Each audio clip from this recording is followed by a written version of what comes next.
Good morning. Here at BNC, we love to share resources and information that may help you meet your financial goals. This week in our Home Sweet Home series, we've talked about how to find a home, inspect a home, and now we're almost to the finish line, the American dream, right? Getting that home. And today, we're preparing you to close on a home.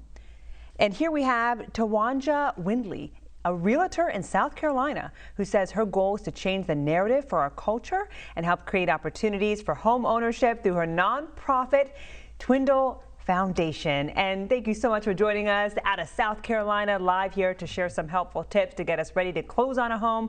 Welcome back to BNC. Thank you so very much. Thank you guys for having me. Absolutely. So break it down for us. What are 5 tips you can share to help someone who's inching closer to that closing process, almost at the finish line there?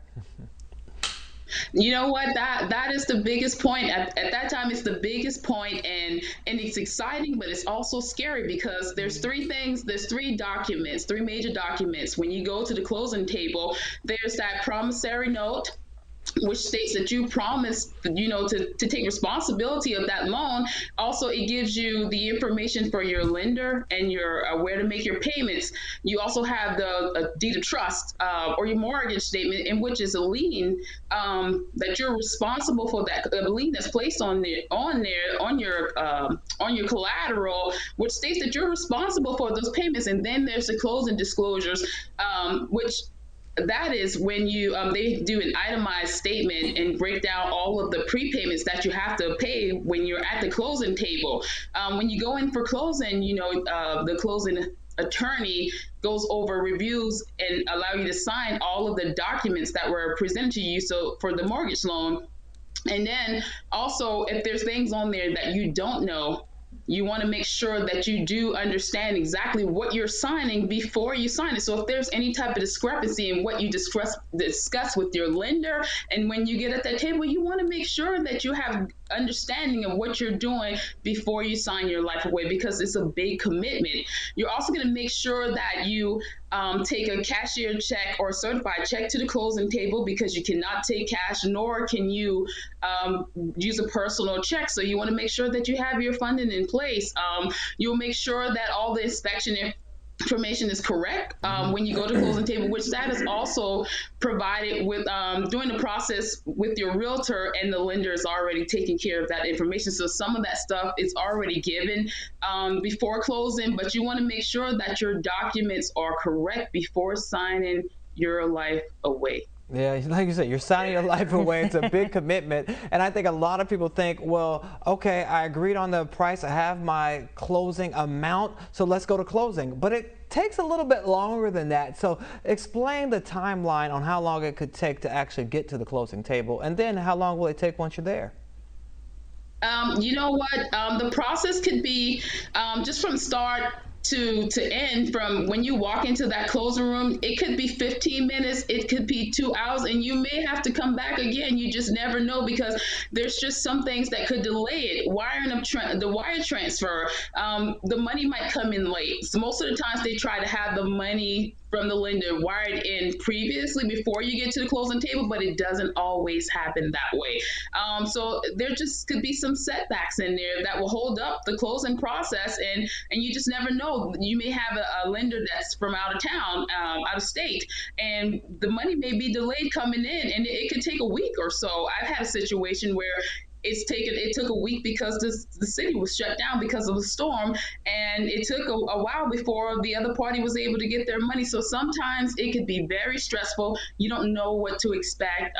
You just have to be patient and trust the process and your closing attorney and your realtor. Well, other thing that some people have to keep in mind, that it could take a month or 2 to get to the closing table, because all the processing of paperwork, inspections, and all those things that we've been talking about earlier this week. So keep that in mind too. That's exactly correct. And now with the shortage in homes, and if you're building a new home, the process could take even longer. It's been delayed because there's been a shortage in supplies as well, and it's taking the builders a lot longer to build a house. So now when you go from maybe 3 to 6 months in purchasing a home, if you're building a new home, it could be 10 months to a year. So the time has extended just because of the unforeseen times that we're in. And I think of a lot of our viewers who are thinking, yeah, I'm interested in buying, but I'm just not sure how much cash I really need to have on hand. So can you break it down? How much cash does a buyer need at closing, and what's included in the closing costs? What kind of percentages should we be looking at?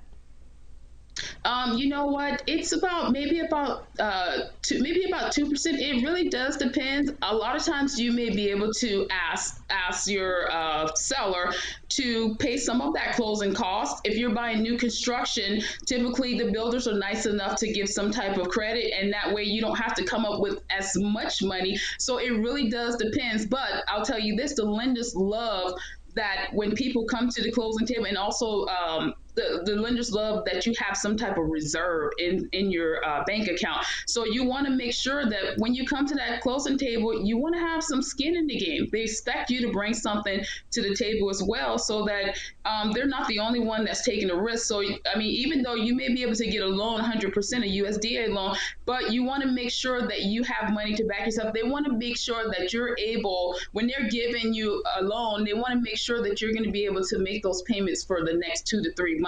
So you want to have some type of reserve, some nest egg, something that's going to support you, throughout the next couple of months. Now, Twanja, we only have about 30 seconds left, so I want to get to this. Can you please give us 4 things that people should avoid doing with their money and with their credit prior to buying a home? Because a lot of people mess up on this point. Absolutely. No major purchases. No major purchases. You do not want to, you want to make sure that you're paying your bills on time. You want to make sure that you don't have any tax, and you don't owe the IRS anything, and you want to make sure that you don't switch jobs. A lot of times people don't know that they're going to find out. They think that they could probably just get away with it because you're at that last point, but they're going to know. They're going to find out. So you want to make sure that you avoid those things at all costs. They try to find out everything. Don't even apply for a credit card 3 months before you buy a house, because they are watching. Wait to buy the furniture later. Right. Then get your Tesla, Shannon. Exactly. All right. Thank you so much, Twanja Windley, for joining us on Start Your Day.